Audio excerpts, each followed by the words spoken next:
बहुत बहुत स्वागत है आपका। Thank you very much for coming to the session. तो आज की प्रैक्टिस शुरू करते हैं। स्क्रीन में आपके साथ में शेयर कर देता हूं। देखिए, सबसे बड़ी प्रॉब्लम पता है क्या है कि सबसे पहले तो हम कुछ ऐसी चीजों का ट्रांसलेशन ढूंढने में लगे रहते हैं जिनका ट्रांसलेशन एक्चुअल में है ही नहीं, क्योंकि हमने इंग्लिश सुनी नहीं होती है। हम रूल्स लगा के हर बात को बोलने की कोशिश करते हैं कि ग्रामर के हिसाब से बन जाए। जैसे कि ऐसे बातें मत किया करो, मुझे बुरा लगता है। मान के चलिए सेंटेंस है, वाइफ ने कहा हस्बैंड से ऐसी बातें मत किया करो, मुझे बुरा लगता है। अब एक्शन में बातों की कोई ट्रांसलेशन है ही नहीं। अब इस बात को पहुंचाना कैसे, हमारा मेन पर्पस होना चाहिए कि जो फीलिंग हमारे माइंड में है, चाहे हमें 10 सेंटेंस बोलने पड़े, कोई भी वर्ड्स यूज करने पड़े, उस सिचुएशन को हम एक्सप्रेस कर दें या फीलिंग को पहुंचा पाए। घुमा फिरा के आपको बोलना ही पड़ेगा। लिटरल वर्ड ऑर्डर में ट्रांसलेशन पॉसिबल नहीं है, राइट। अब इस सेंटेंस को अगर हमको बोलना पड़े तो देखिए कितने तरीके से कह सकते हैं। एक नॉर्मल तरीका हुआ, don't say such things they hurt me, यानी ऐसी बातें मत किया करो। डोंट से सच थिंग्स, ऐसी बातें मत किया करो। Don't say, don't talk such things भी अगर आप कहना चाहें, ऐसी बातें मत किया करो। टॉक की जगह, से की जगह टॉक आप यूज कर सकते हैं, but it's not common in native English, right. So don't say such things they hurt me. They hurt me यानी कि ये सारी की सारी जो चीजें हैं ये मुझे हर्ट करती हैं। अब इसको दूसरे तरीके से बोल दीजिए, don't say such things I feel bad. अब आप अगर सिचुएशन बताने पे आ रहे हैं कि भाई ऐसी बातें करने को मना कर रहे हैं, ऐसी बातें बोलने को मना कर रहे हैं और बुरा लगता है, सिचुएशन बताएंगे तो देखिए ऑल्टरनेट गिनते चले जाइए। इसी बात को आप ऐसे कह दीजिए, don't talk about such things they hurt me. Don't talk about such things they hurt me. Action में जब हम टॉक वर्ड यूज करते हैं तो ये चीजें सीखनी पड़ती हैं, हमको सुन के पता करनी पड़ती है। टॉक वर्ड जब यूज करेंगे तो अबाउट कह देंगे, इसके बारे में बात मत किया करो। हिंदी में हम कह देते हैं ऐसी बातें मत किया करो, गेटिंग माय पॉइंट। तो लेकिन उसको शब्दों का मिलान नहीं करना है। प्रॉब्लम कहां आ रही है कि इतने शब्द हमने हिंदी में बोले हैं, हमारा माइंड इनको काउंट कर लेता है, हम इतने ही शब्दों में इंग्लिश का सेंटेंस फॉर्म करने की कोशिश करते हैं, which is next to impossible. वो पॉसिबल नहीं है। What the point. तो करना क्या है, सिचुएशन को समझिए। देखिए एक एक्सरसाइज करिएगा मेरे साथ। The session is not gonna be very long, बहुत लंबा नहीं होगा। मैं कुछ सेंटेंसेस दूंगा, अपने शब्दों में बोलने की कोशिश करिएगा। आपको खुद से रियलाइज होगा कि हाँ आप बोल पा रहे हैं। इसी चीज को एक तीसरे तरीके से आप बोल करके देखिए, don't say such thing it hurts me. जैसे अभी हमने कह दिया था, don't say such things it hurts me. It hurts me जब आपने कहा, देखिए don't say such things they hurt me, यानी आपने बातों पे एम्फेसाइज कर दिया। Don't say such things it hurts me, आपने यहां पर ये अवस्था बता दी, जब आप ऐसा करते हैं ये करना मुझको हर्ट करता है, राइट। और यहां पर कह दिया है कि दीज थिंग्स हर्ट मी, जो बातें बोलते हो, जो वर्ड्स बोलते हो, वो वर्ड्स मुझको हर्ट करते हैं। आई होप इट हम कहां पर लगाते हैं, अवस्था बताने के लिए यूज करते हैं। आप इसी चीज को एक और तीसरे तरीके से, चौथे तरीके से बोल करके देखिए, काइंड ऑफ थिंग्स यू से हर्ट मी। अब देखिए जो हमने चार चीजें कही हैं यहां पर, एक्चुअल में इन स्ट्रक्चर्स की मैं बात कर रहा हूं। ये 300 स्ट्रक्चर्स होते हैं करीबन। एक सेंटेंस को कितने तरीके से घुमा फिरा करके फॉर्म किया जाता है। अगर आपने ये 300 स्ट्रक्चर सीख लिए कि कौन कहां से सेंटेंस स्टार्ट हो रहा है, किस बात पे एम्फेसाइज करने के लिए, तो समझ लीजिए कि दुनिया का कोई ऐसा फीलिंग और सिचुएशन नहीं है जिसको आप बयान ना कर पाए इंग्लिश में। अब अगला सेंटेंस देखिए, इस सिचुएशन को आप एक्सप्रेस करिएगा अपने शब्दों में। भले आपको 5 सेंटेंस बोलने पड़े, आप बोल करके देखिए कौन सी बात बुरी लगी। अब आपको किसी को पूछना ही है कौन सी बात आपको बुरी लगी। अब बुरी लगी का कोई ट्रांसलेशन मत करिए, किस चीज ने आपको फील बैड करा दिया, right. So what made you feel bad, अगर आप इस सिचुएशन में ही कह देंगे what made you feel bad, message चला गया इन दी कॉन्वर्सेशन कि हाँ भैया उसने कहा don't say such things I feel bad, आप कह सकते हैं what made you feel bad. या फिर मैसेज चला गया, अब और दूसरे तरीके से आप ऐसे इस तरीके से बोल दीजिए, what did I say that hurt you, मैंने क्या कहा, what did I say that hurt you, जिसने आपको हर्ट कर दिया। Getting my point. कि सिचुएशन बताने की कोशिश करिएगा। अब अगले सेंटेंस पे एक बार और ट्राई करिए। अब ट्राई करके देखिए, तुम मुझसे तू तड़ाक करके बात करते हो। तू तड़ाक की कोई एक्चुअल में ट्रांसलेशन नहीं है। बात क्या है इसमें, फीलिंग क्या है कि तुम मुझसे थोड़ा सा डिसरिस्पेक्टफुली बात करते हो, मुझसे तू तड़ाक करके बात करते हो का ट्रांसलेशन नहीं ढूंढना है। अगर आप डिसरिस्पेक्ट करते हैं, मुझसे रूडली बात करते हैं, रूड एक्चुअल में अलग वर्ड हो जाएगा यहाँ पर, तू तड़ाक करके बात करते हो, देखो इसको कहा कैसे जाएगा। आप अगर कोशिश करिए, और ऐसा नहीं है कि जो तरीके मैं बता रहा हूँ एक बात को 20 तरीके से बोला जा सकता है। अगर लिखने के बाद भी अगर हम सेकंड सेंटेंस पे चले जाते हैं, तब भी अगर आपके माइंड में इस बात को कहने का कोई तरीका रह जाता है, आप कमेंट सेक्शन में लिख सकते हैं। हम हर कमेंट को पढ़ते हैं। आपके सेंटेंसेस ठीक होंगे then I will give you a like, और गलत होंगे तो उनको करेक्ट कर देंगे। Okay, so you use disrespectful pronoun for me, you use disrespectful pronoun for me। pronoun actual में यूज किया जाता है जब हम किसी बंदे के लिए यूज करते हैं, he she it, यू, आई, ये सारे के सारे प्रोनाउन हैं। अब ये तू तड़ाक क्या है? जब हम किसी को कहते हैं ना तू कहाँ जा रहा है, तो तू जो है वो प्रोनाउन है। Getting my point? तो वाइफ ने क्या कहा? You use disrespectful pronoun for me. आप मेरे लिए डिसरिस्पेक्टफुल प्रोनाउन को यूज करते हैं while talking to me. Got the point? तो जब तक आप फीलिंग को नहीं समझेंगे कि आप कहना क्या चाह रहे हैं, तब तक आपको ट्रांसलेशन मिलना पॉसिबल ही नहीं है। सिचुएशन बतानी है, सो you use disrespectful pronoun for me. आप किसी चीज को दूसरे कई तरीकों से कहा जा सकता है इस चीज को, बस इतनी सी बात। अब हस्बैंड ने कहा कि बस इतनी सी बात का मुद्दा बना के बैठी हो, या इतनी सी बात पे दुखी हो, बस इतनी सी बात। क्या कहा जा रहा है? बिल्कुल सिंपल ये कहा जा रहा है, इज दैट ऑल? यही बात थी, इज दैट ऑल। जैसे कहते हैं ना दैट्स इट, यानी इतना ही था। So is that all? क्या इतना ही था जिस बात को लेकर के आप दुखी हैं? तो हम यहां पर क्या कर रहे हैं? सिचुएशन को बोल रहे हैं, राइट? That's it. आप ऐसे अगर मान के चलिए, ये तो हमने क्वेश्चन के तरीके से बनाया इसको, इज दैट ऑल। आप बहुत ही कॉमन है, हिंदी का भी इतना विश्लेषण नहीं करते हैं, आप ऐसे क्या, दैट्स इट। इसका मतलब ये है कि आप थोड़ा क्वेश्चन मार्क जैसा पॉज ले लीजिए बात करते समय। बहुत सारा का सारा हिंदी का हम अगर अपना विश्लेषण करेंगे तो हम कल से हिंदी बोलना छोड़ देंगे। Getting point? इतना फेटल एरर नहीं होना चाहिए कि आप बात कर रहे हैं पास्ट की और ग्रामर लगा रहे हैं फ्यूचर की। इतनी गलती नहीं करनी होती है। लेकिन अगर हम बिल्कुल ये समझे कि परफेक्ट सेंटेंसेस हम बोल सकते हैं, तो अगर आप निकालने बैठेंगे तो न्यूज़पेपर में आप रोजाना कम से कम 1000 गलती निकाल सकते हैं। परफेक्ट लैंग्वेज कभी परफेक्ट नहीं हो सकती है। साइंस का फॉर्मूला हो सकता है परफेक्ट, मैथ्स का हो सकता है, language can not be perfect, कभी नहीं हो सकती। हो सकता है कि जिस बंदे ने उस सेंटेंस को कहा है वो उसी लहजे से कहना चाह रहा हो। फॉर एन एग्जाम्पल, मैं पानी पीना चाहता हूं, पानी पीना चाहता हूं, मैं चाहता हूं पानी पीना। Getting my point? अब तीनों का मतलब वही है, और तीनों को तीनों जो सेंटेंस मैंने कहा है व्याकरण के हिसाब से तीनों सेंटेंस ठीक है। मैं इस लहजे में कहना चाह रहा था, रूल नहीं लगाने हैं। Getting my point? ये नहीं कहा जा सकता है कि मैं पानी पीना चाहूंगा और मैं कहना चाह रहा हूं कि परसों, मैं परसों पानी पीना चाहूंगा, मैं भले बीते हुए परसों की बात कर रहा हूं, तो फेटल एरर हो गया कि भाई परसों तो बीत गया, पीना कैसे चाहोगे आप? Getting my point? ये लॉजिक आपको लेकर के चलना है कि इतना फेटल एरर ना हो, अदरवाइज मैसेज जाना चाहिए हमारा। जैसे कि ये तुम्हारे लिए छोटी बात होगी लेकिन मेरे लिए बहुत बड़ी बात है। जैसे वाइफ ने क्या कहा है ऊपर पहले सेंटेंस में, वाइफ ने क्या कहा है? You use disrespectful pronoun for me while talking to me. मुझसे बात करते समय तू तड़ाक करते हो, ये तुम्हारे लिए छोटी बात होगी लेकिन मेरे लिए बहुत बड़ी बात है, वाइफ कह रही है, राइट? सिचुएशन बताइए, दो बातें कही है वाइफ ने, तुम्हारे लिए छोटी बात हो सकती है, मेरे लिए बहुत बड़ी बात है। तो स्मॉल थिंग और बिग थिंग नहीं कहा, कहना है ना, it could be a small thing for you. आपके लिए छोटी चीज हो सकती है, it could be a small thing for you, हो सकता है आपके लिए छोटी चीज है, but it means a lot to me. मेरे लिए बहुत मायना रखती है ये चीज जो तुम मुझसे तू तड़ाक करते हो। इट कुड बी, यहां पर हम कुड जो इस्तेमाल कर रहे हैं इसका पास्ट प्रेजेंट फ्यूचर से कोई लेना देना नहीं। कुड का मतलब है संभावना, right? May be it's a small thing for you.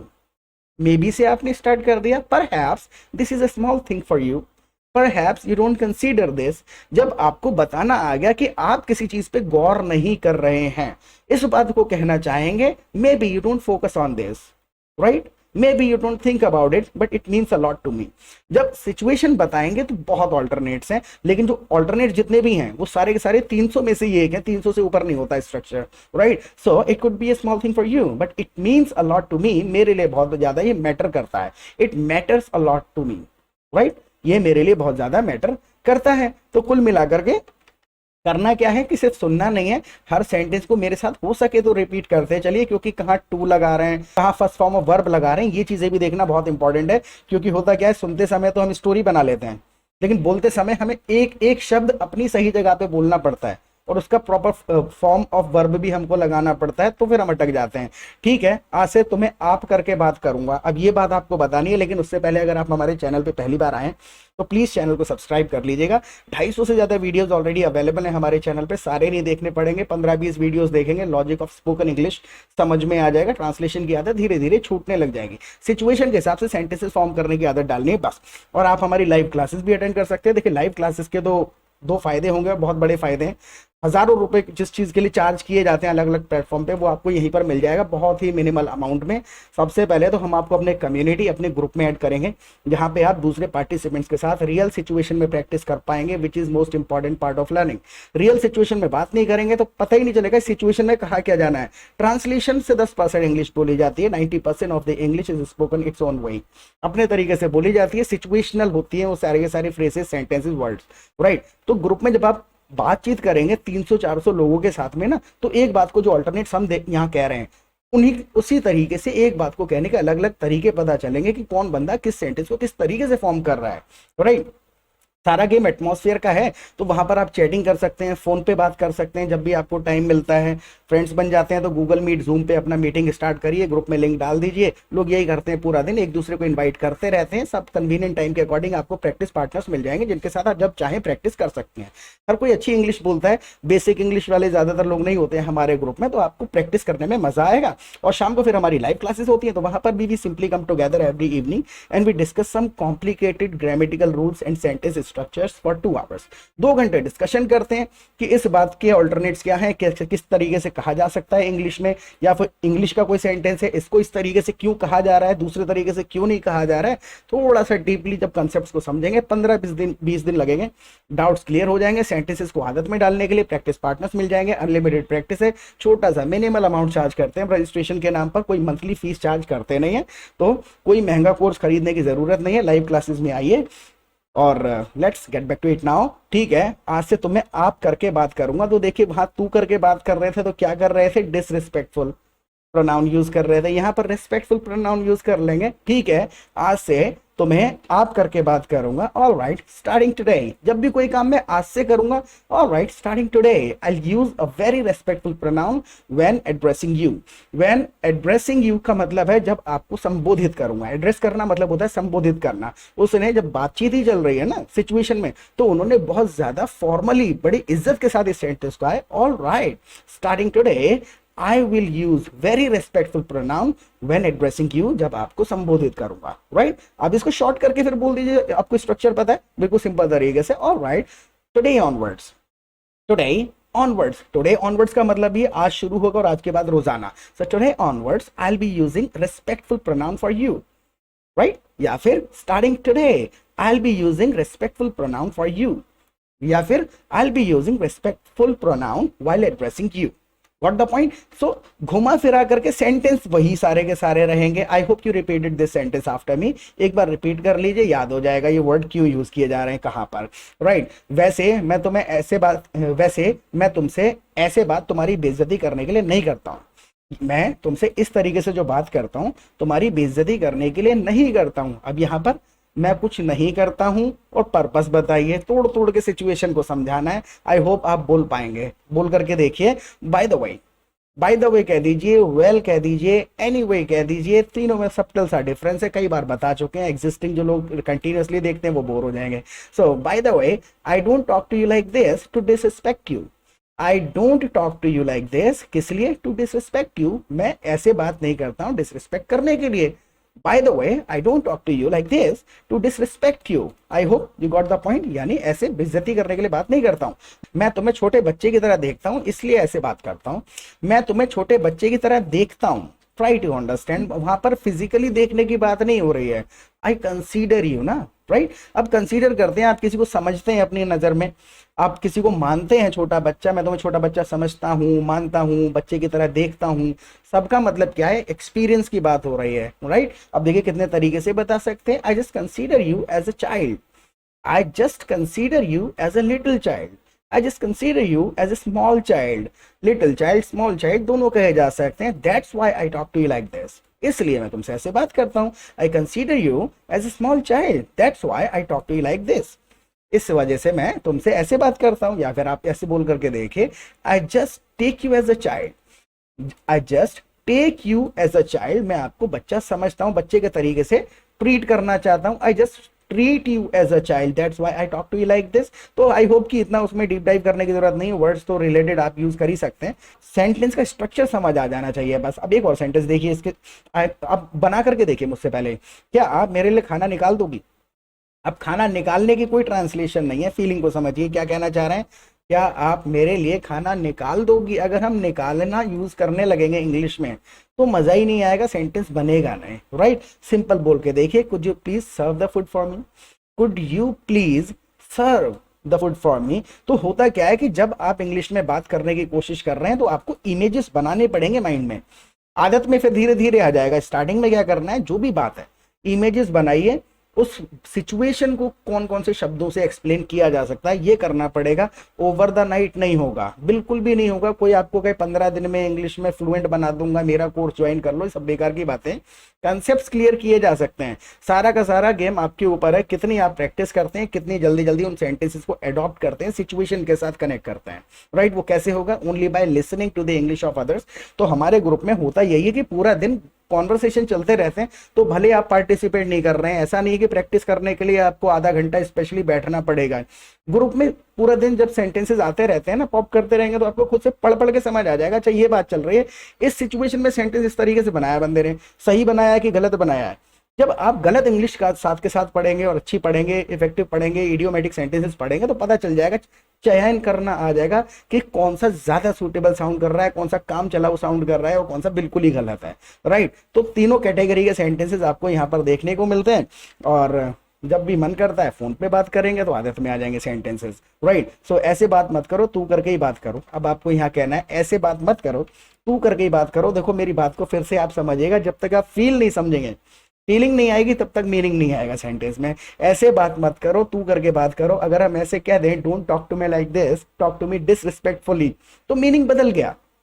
तू तड़ाक करके बात करो, don't talk to me like this, talk to me disrespectfully नहीं कहा जाएगा ना। फीलिंग क्या है महिला की यहाँ पर कि भैया जैसे तुम मुझसे बात करते हो वैसे ही बात करो। So don't talk to me like that, ऐसे बात मत करो। Talk to me the way you used to, talk to me the way you used to. तो एक्चुअल में होता क्या है, अब ये सेंटेंस अगर हम एज ए ट्रांसलेशन सीखेंगे तो हम डेफिनेटली इसका कुछ ना कुछ अजीबोगरीब मीनिंग निकाल देंगे।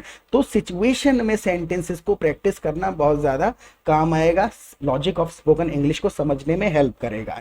Got the point. तो इस सेशन के बारे में आप प्लीज मुझे फीडबैक दीजिएगा कि इससे थोड़ा बहुत आपको लॉजिक ऑफ स्पोकन इंग्लिश समझ में आया या नहीं आया, और प्रैक्टिस करते रहें। फिर मिलेंगे एक नए सेशन के साथ। Till then bye.